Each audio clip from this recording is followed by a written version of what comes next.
Sir आजकल की अगर हम लाइफस्टाइल देखें तो स्मोकिंग और अल्कोहल का कल्चर बहुत ज़्यादा बढ़ गया है, इससे भी किडनी फेलियर का रिस्क रहता है? Smoking and alcohol directly cause kidney disease या फेलियर नहीं करते, बट ये एसोसिएटेड है किडनी डिसीज से। स्मोकिंग होगा तो आपको एथेरोस्क्लेरोटिक डिसीज बढ़ जाएंगे, आपको हार्ट की दिक्कतें बढ़ जाएंगी, आपको लंग की दिक्कतें बढ़ जाएंगी। तो स्मोकिंग इनडायरेक्टली वे में आपको किडनी को भी इन्वॉल्व कर लेगा कि वो ऑर्गन इन्वॉल्व होंगे। अल्कोहल भी is an independent risk factors, but direct association कोई नहीं है किडनी डिसीज से। तो but even alcohol is not a good thing to take, तो वो लिवर को इन्वॉल्व करता है, हार्ट को भी करता है। पहले की स्टडीज में था कि एक certain amount of alcohol is beneficial, but अभी तो we should not take alcohol. Okay, बोलते हैं कि हमारी बॉडी के लिए हाइड्रेशन बहुत इंपॉर्टेंट होता है, क्या डिहाइड्रेशन की वजह से भी किडनी फेलियर का रिस्क रहता है? ये बहुत इंपॉर्टेंट क्वेश्चन है। सी, किडनी को फिल्टर करने के लिए certain amount of blood flow चाहिए होता है, उतना ब्लड फ्लो आएगा तो किडनी फिल्टर करेगी। तब जब पानी की मात्रा कम हो जाएगी, जिसको हम डिहाइड्रेशन बोलते हैं, तो वो ब्लड फ्लो भी उतना किडनी पे नहीं जाएगा। तो उसकी वजह से अगर हमारे पास ऑलरेडी पहले से रिस्क फैक्टर्स हैं तो हमारा किडनी इंजरी होने का चांस बढ़ जाएगा। इसलिए गर्मियों में खासकर हमको ज़्यादा पानी पीना चाहिए, because it will filter out सारे टॉक्सिक मेटाबोलाइट। स्टोन प्रिवेंशन में भी हम बोलते हैं कि पानी ज़्यादा पीना चाहिए। बट अगर एक बार आपका किडनी फेल हो चुका है, वो स्टेज पे पहुंच चुका है जो रिवर्स नहीं हो सकता, जिसको हम बोलते हैं CKD स्टेज 5 या 4, उस कंडीशन में क्योंकि किडनी काम नहीं कर रहा, हम पेशाब ज़्यादा हमारा बन नहीं रहा है, तो उस कंडीशन में हमें फिर पानी को रेस्ट्रिक्ट करना है।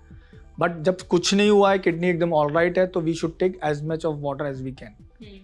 बहुत ज़्यादा पानी भी नहीं कि आप 4-5 लीटर पी लो, बट एज मच एज जो आपका थर्स्ट अलाउ करता है, वो उतना पानी आपको पीना चाहिए। कितना आइडियल अमाउंट होता है? Around 2 to 2.5 litre. अच्छा, पर डे पीना चाहिए? पर डे पीना चाहिए। सर्दियों में, गर्मियों में? सर्दियों गर्मियों दोनों टाइम, क्योंकि गर्मियों में ये होता है कि आपका स्वेटिंग ज़्यादा होता है, तो आपका रिक्वायरमेंट उस हिसाब से ज़्यादा बढ़ जाएगा, but at least 2 litre of water तो पीना चाहिए मिनिमम। ओके, हमने सर किडनी फेलियर के स्टेजेस के बारे में बात की, सिम्टम्स के बारे में बात की, कॉजेज भी हमने डिस्कस किए। अब हम थोड़ा ट्रीटमेंट के बारे में बात करते हैं। आपने डायग्नोसिस का भी बताया था कि क्या क्या टेस्ट हम कर सकते हैं।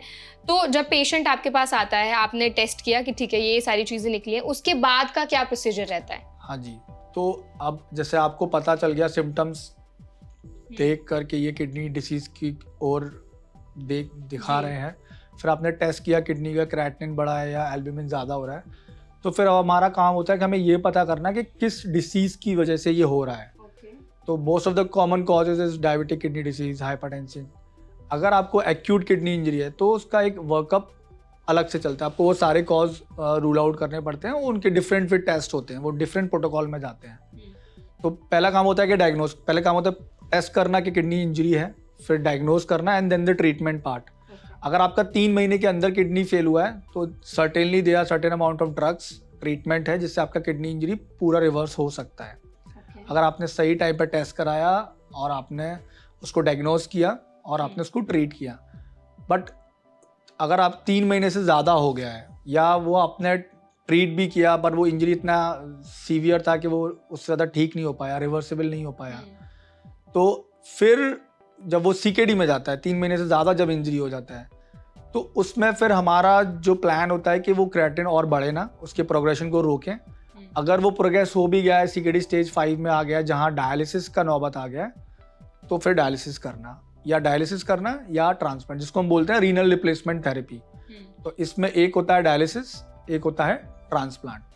अब dialysis is a modality of therapy जिसमें 2 तरीके से डायलिसिस होता है। एक होता है हमारा हीमोडायलिसिस, जो आप ब्लड निकालेंगे बॉडी से, मशीन में डालेंगे, फिल्टर करेंगे, वापस कर देंगे। एक होता है पेरिटोनियल डायलिसिस, पेट का डायलिसिस, इसमें आप पेट के बाहर की जो मेम्ब्रेन होती है उसमें फ्लूइड डालते हैं, वो एज एन फिल्टर का, मेम्ब्रेन फिल्टर का काम करता है और फिर वो आपका डायलिसिस होता है। तो बेसिक 2 मॉडलिटीज हैं, that is peritoneal dialysis and haemodialysis. Okay sir, kidney transplant के लिए डोनर्स कैसे मिलते हैं, उसके बारे में भी थोड़ा बताइए। हाँ, सी फॉर ट्रांसप्लांट पर्पस हम अगर डिवाइड करें डोनर को तो 2 पार्ट में डिवाइड कर सकते हैं। One is living donor and one is disease donor.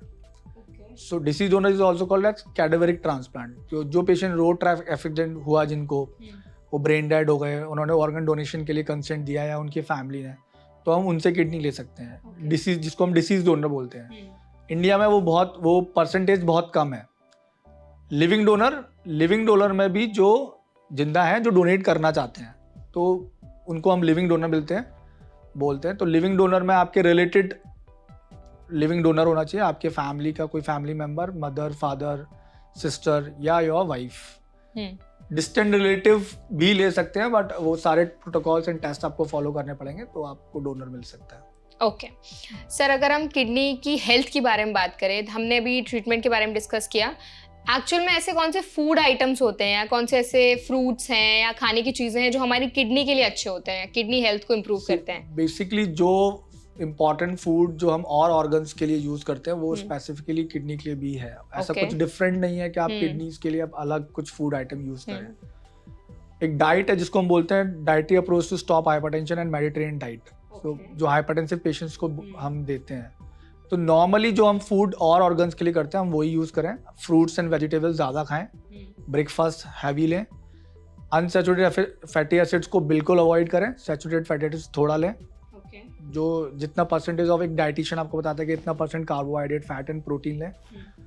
कोशिश करें नॉन वेजिटेरियन प्रोटीन लें, वेजिटेरियन प्रोटीन लें, नॉन वेज प्रोटीन कम लें।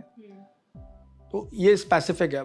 स्पेसिफिकली अगर मैं बोलूँ, बहुत सारे पेशेंट्स आते हैं जिनको किडनी स्टोन्स होते हैं, उनमें हमें थोड़ा डाइटरी मॉडिफिकेशन करना पड़ता है। तो उसमें हम बोलते हैं कि हमें लो ऑक्सलेट डाइट देना है क्योंकि स्टोन फॉर्मेशन ज़्यादा हो जाता है ऑक्सलेट रिच डाइट में। तो उसमें हम बोलते हैं कि स्पिनच कम खाएं, कैबेज कम खाएं,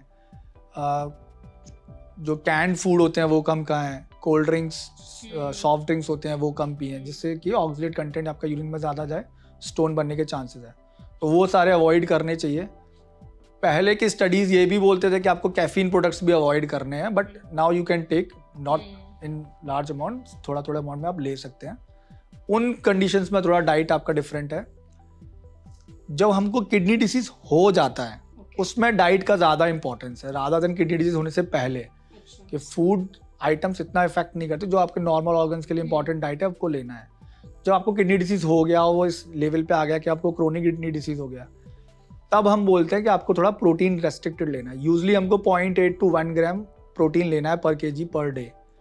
जो किडनी डिसीज हो गए उनको हमें थोड़ा कम लेना है, 0.6 to 0.8।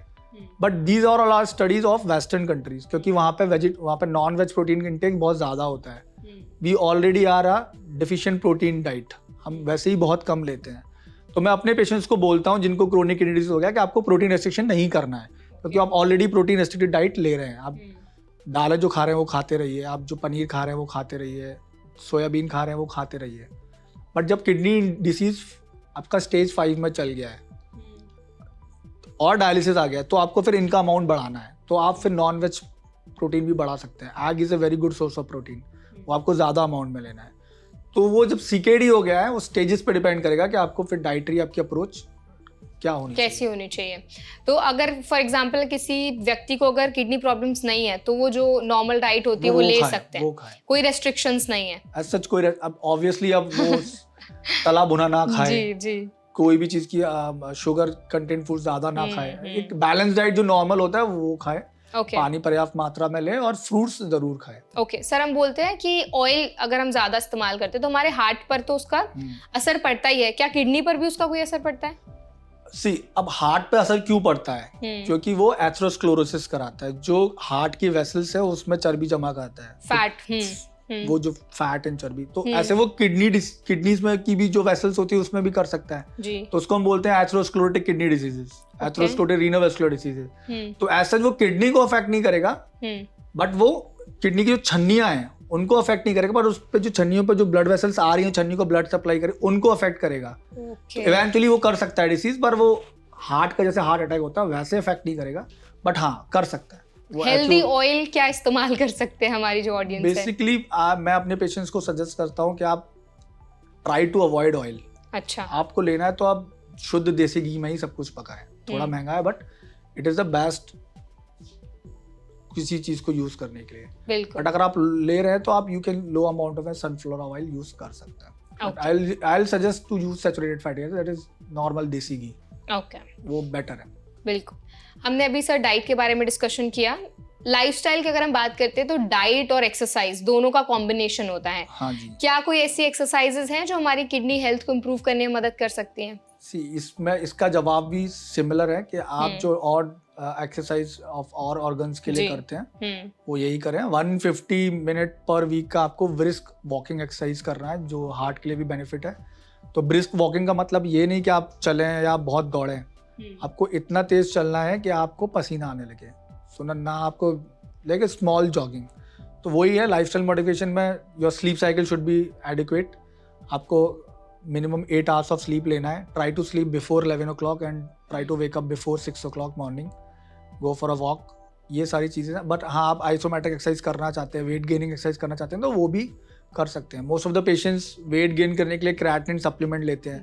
They should try to avoid it, क्योंकि वो फिर वो ब्लड में भी आने लगता है तो हमको डिफ्रेंशिएट करना मुश्किल हो जाता है कि ये क्रेटिनिन वो जो प्रोडक्ट लिया उसकी वजह से बढ़ा हुआ है कि जो बॉडी से निकला उसकी वजह से। जी। But most of the body builders use करते हैं। जी, सप्लीमेंट्स की आपने बात की दे कि शुड अवॉइड सप्लीमेंट्स। ओके।